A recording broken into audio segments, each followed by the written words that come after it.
That came from nothing. That came from nowhere. It came from a mindless process. All right. Sensory systems. Why does shrimp and different bugs have these antennae? Better than the eyes. You can take off the antennae, still leave them the eyes, and they'll run into stuff. But you can cover the eyes, and the antenna whiskers will alert them where they're going. Sensory systems. Why? Environmental detection. Partial systems, non-viable. You got to have the whole thing.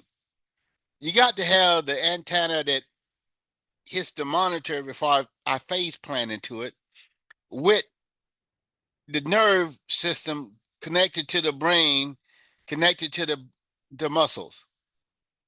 You can't just have the antenna without the nervous system, without the brain.